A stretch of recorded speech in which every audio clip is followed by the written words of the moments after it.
Hello.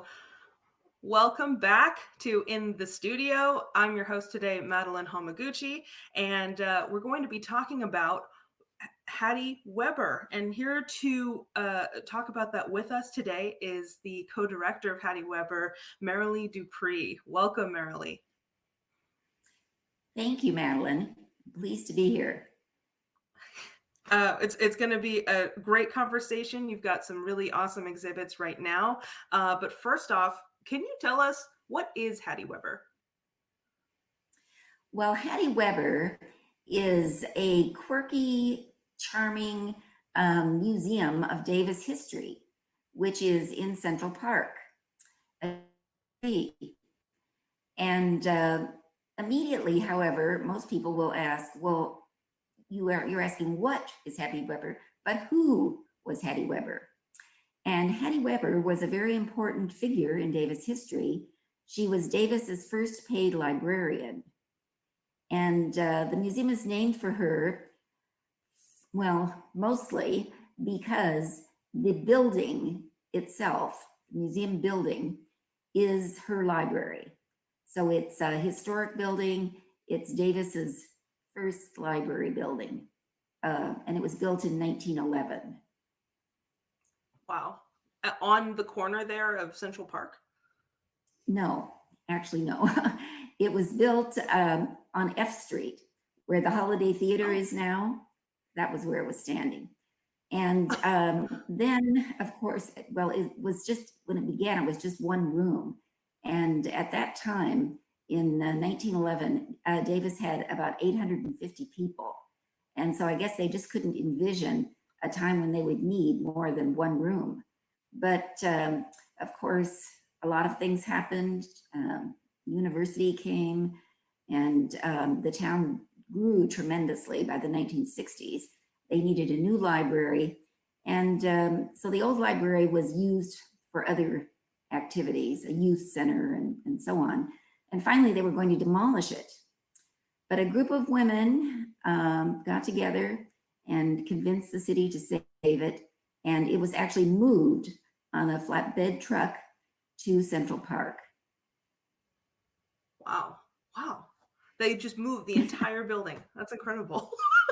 Well, I'm actually really glad that it still stands today. It's been a fixture of my childhood. I'm a long life Davis resident as well.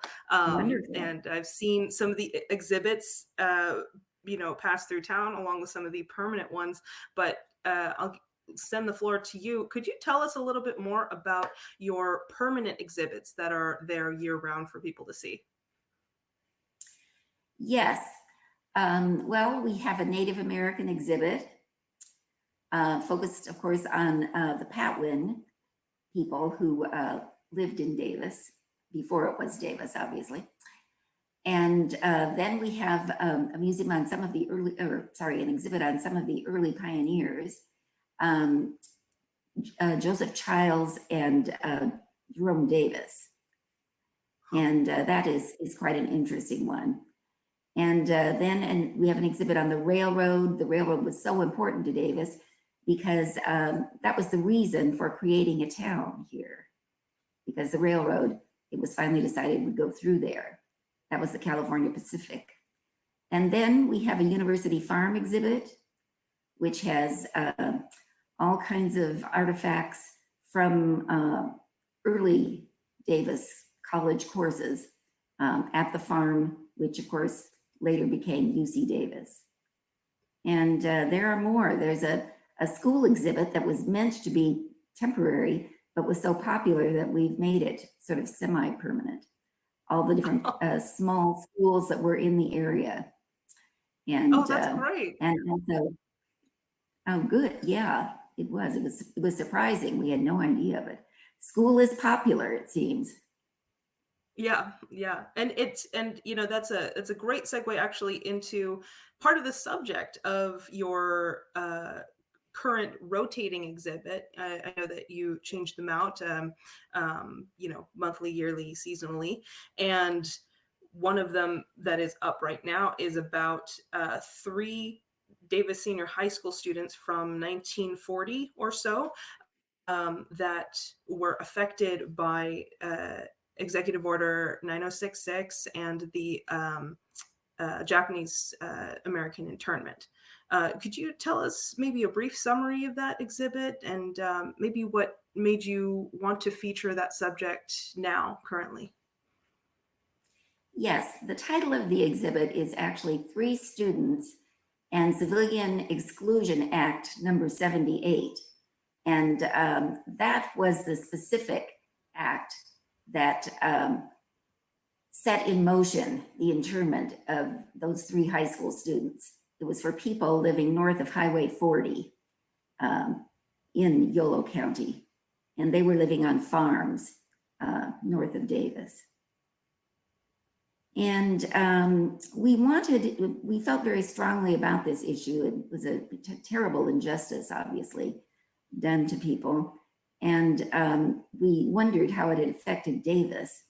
And so we looked through the 1941 yearbook, and we saw that there were only 3 Japanese American students in Davis High School at that time, which was kind of surprising, but on the other hand, maybe not so surprising. But then at first we were disappointed, and we thought, well, I don't know if we can do much with this. But then later we started thinking, well, hey, this is good. We can just focus on these 3 people. And so the exhibit contains some material from the yearbook. And unfortunately, in 1941, the Davis High School yearbook included full photos of only the seniors.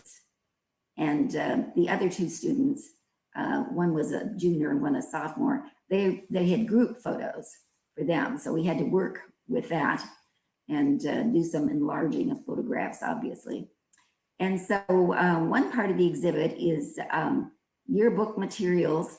And what they show is that these 3 students were very involved and obviously happy at Davis High School. It was something they were enjoying, something they were definitely participating in. And then suddenly the announcement of internment and the executive order.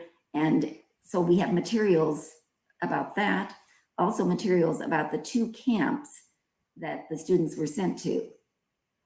2 of them went to,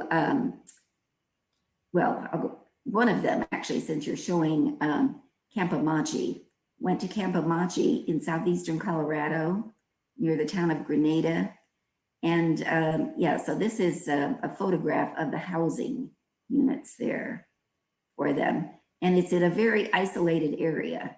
All the camps were, because they wanted to keep people away from contact with Japanese who might be trying to use them as spies or something like that. And this is Tule Lake, which was in Northern California. And this is the very ominous looking guard tower there that made it clear that this was not a camp that was meant for protective purposes, but was really a prison. Yeah, it's if I can just insert a personal experience here as well. These 3 students, their names are Tetsuo Ito, Taeko Ito, who are siblings, and Mio Hiromoto. And they probably, potentially, may have met some of my family members. My mom's side went to Tule Lake Camp and was part of that experience as well. That was a particularly rough internment camp. It was for a lot of people that were opposed to the war entirely. And so it's a fascinating exhibit. I haven't had a chance yet to come out and see it, but it looks extremely informative. And yeah. And actually, one of the other stories too is that Tetsuo Ito, in the online, if you Google Hattie Weber, Tetsuo Ito may have crossed paths with my grandfather on my dad's side. My dad and my grandfather both went to UC Davis, and when it was University Farm, my grandpa did study agriculture there as well. He was affected differently by the war, though. He went to fight in the war in Europe and was in the 442nd.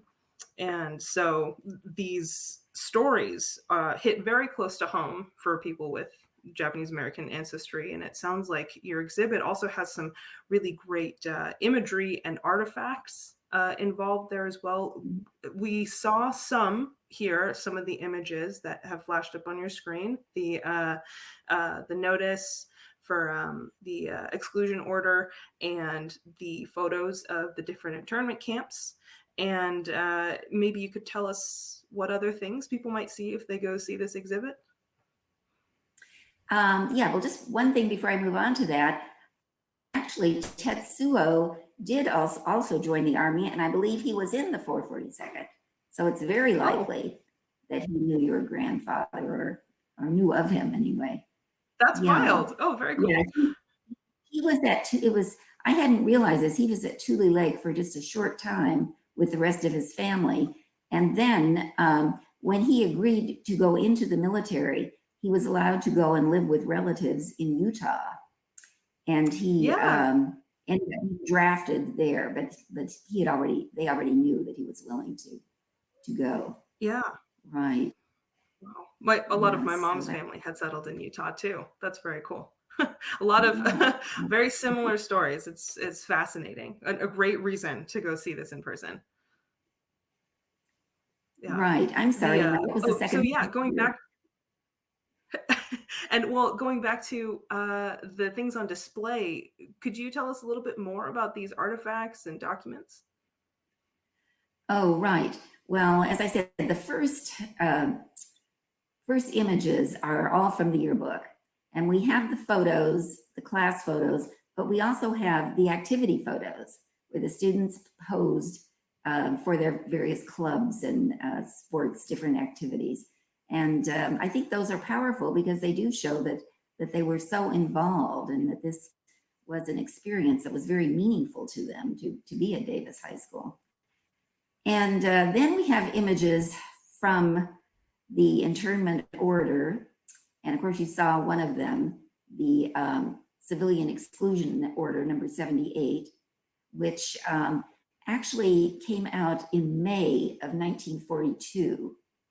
And this meant that going to an assembly center was imminent, and everyone was somewhat prepared for this by the executive order earlier. And but this meant it's really happening. And I'll go ahead with that. And so we do have a copy of that civilian exclusion order. Then we have some photos of Camp Amache, a building, one of the housing quarters that has been preserved in the town of Holly, down in southeastern Colorado. And also the camp sign, which is fairly recent, which has been put up to guide visitors. And I heard recently that Camp Amache actually has recently been made a national park. And so they're going to be having many more visitors and probably a new sign pretty soon.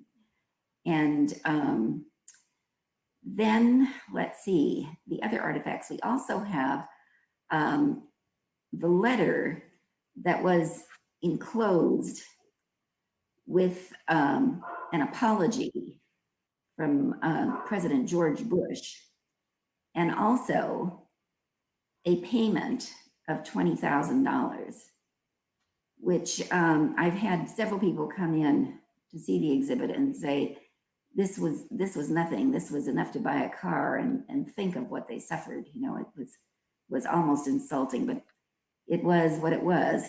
And so that document is there too. And we're almost out of time, but I did want to ask you, how did you gather the information for this exhibit?